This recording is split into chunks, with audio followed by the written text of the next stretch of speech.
Well, I hope you're comfortable tonight, because tonight's a shocker.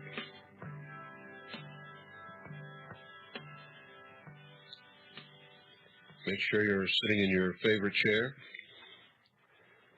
and your mind is open and you're ready to listen. Because tonight you're going to learn about one of the most heinous crimes in history that's being largely ignored because no one wants to face it. In light of the evidence, and those of us who are willing to talk about it, if you're not willing to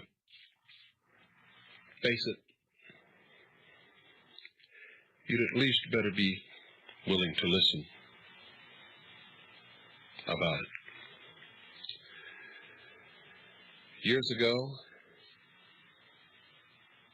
20 years in fact, I was sitting at my desk at about 4:30 in the morning in the headquarters of the Commander-in-Chief of the United States Pacific Fleet on a hill overlooking Pearl Harbor called Makalapa.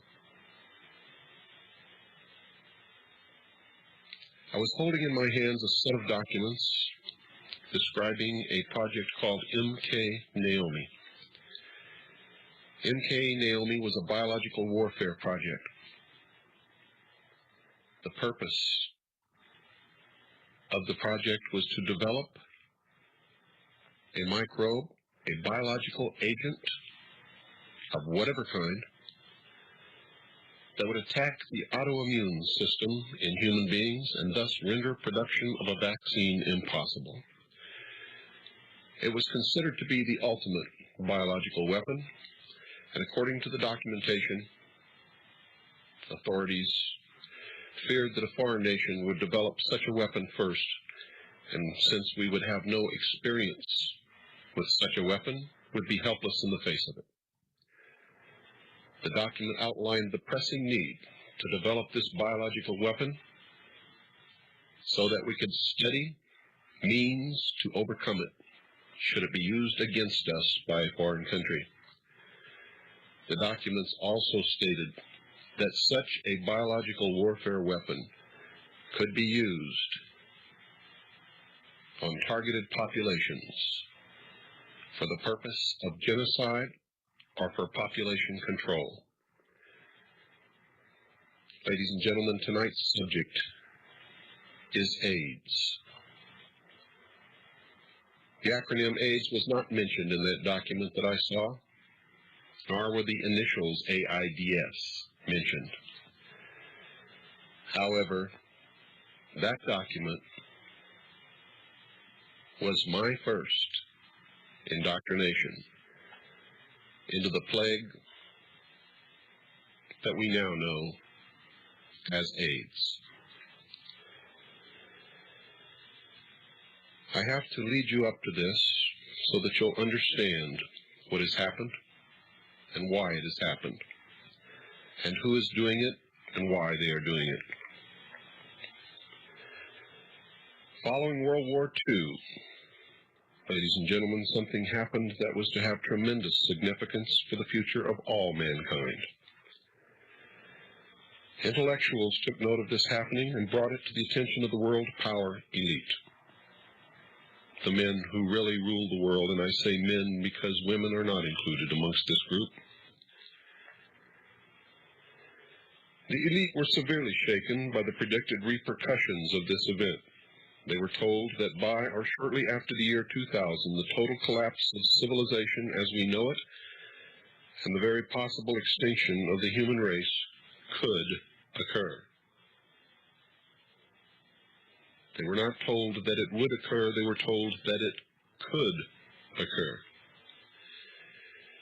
It could occur, that is, if we did not destroy the earth with nuclear weapons before that time.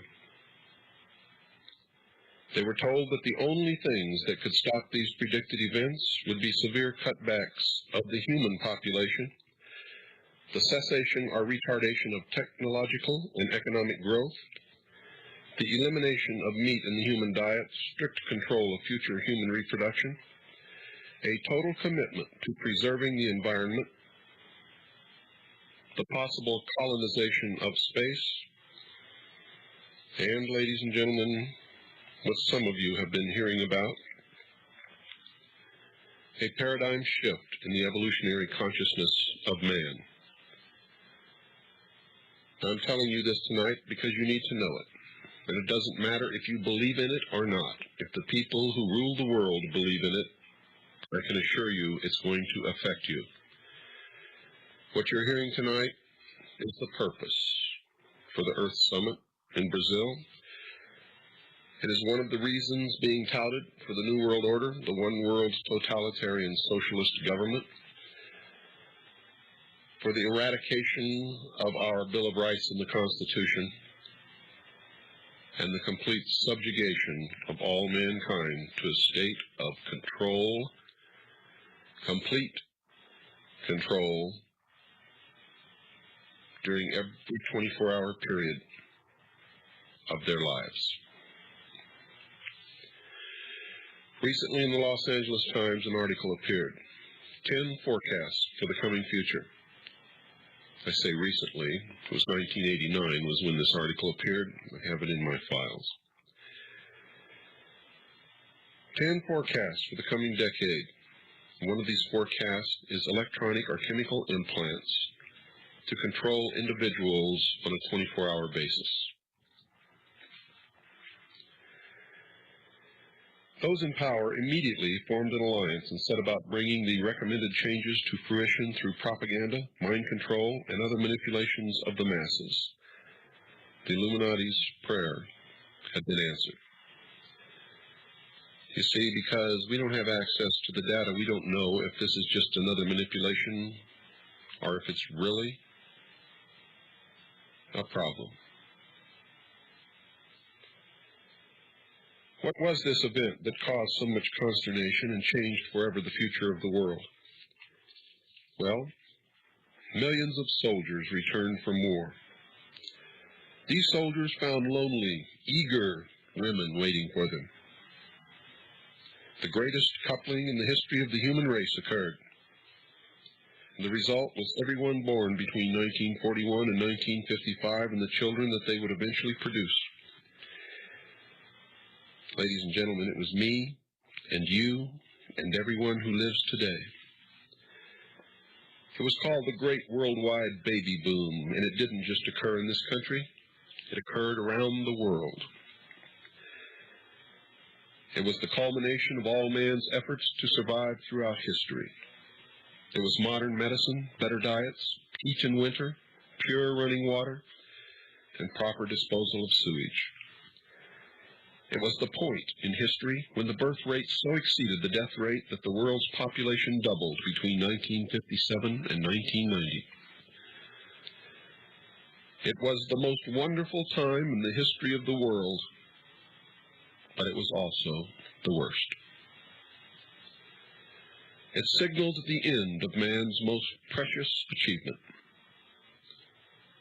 an alliance of all of the powers on this earth, open and hidden, decided that individual freedoms could no longer be tolerated in the interest of the preservation of the human race.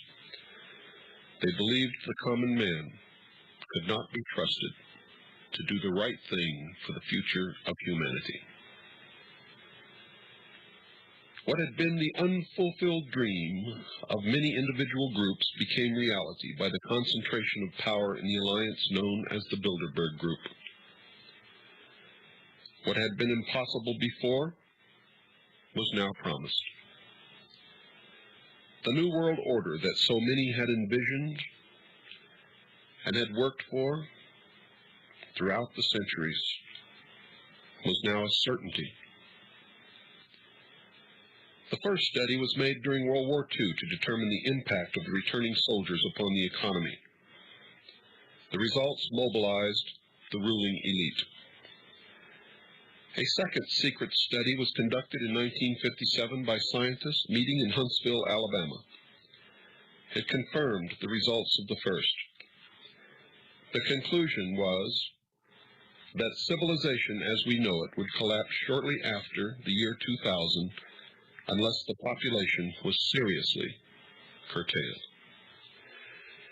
The study expressed a concern that since atomic weapons existed, they would ultimately be used. Total worldwide disarmament was urged. Congress adopted the disarmament plan and created the United States Disarmament Agency. The purpose of the Disarmament Agency was spelled out in the newspapers of the time and left nothing for guesswork. The purpose of the Disarmament Agency, after the United Nations Treaty was signed and the UN Participation Act was passed, was to disarm the American people and all the nations of the world and unite the forces of the Soviet Union and the United States under the United Nations as the world police force. And ladies and gentlemen, that is exactly what is going to happen in the near future. President Dwight David Eisenhower had this to say in 1957. Listen carefully. Quote, "As a result of lowered infant mortality, longer lives, and the accelerating conquest of famine, there is underway a population explosion so incredibly great that in little more than another generation, the population of the world is expected to double." And double it did. Unquote. A third study was made by the Club of Rome ending in 1968 to determine the limits to growth. The result was the same. The Club of Rome was commissioned to develop a computer model of the world so as to predict the outcome of corrections made to social and economic structures by the elect. The Club of Rome was also asked to develop a computer model of a new world order, and both tasks were accomplished. Studies were done to determine a method to arrest the population explosion before the point of no return would be reached. It was determined that an immediate attack on the problem would involve 2 points of intervention. The first was to lower the birth rate, and the second, ladies and gentlemen, was to increase the death rate. For those are the only 2 ways to deal with a population explosion. And if you don't understand that, you'd better turn off your radio right this moment. To lower the birth rate, several programs were put into motion. The first was the development of positive birth control methods using mechanical, which were diaphragm and condom, chemical, which turned out to be foam and birth control pills, and of course, medical, which is sterilization, abortion, and hysterectomy. And that is why so many women have been given unneeded hysterectomies over the last 45 years.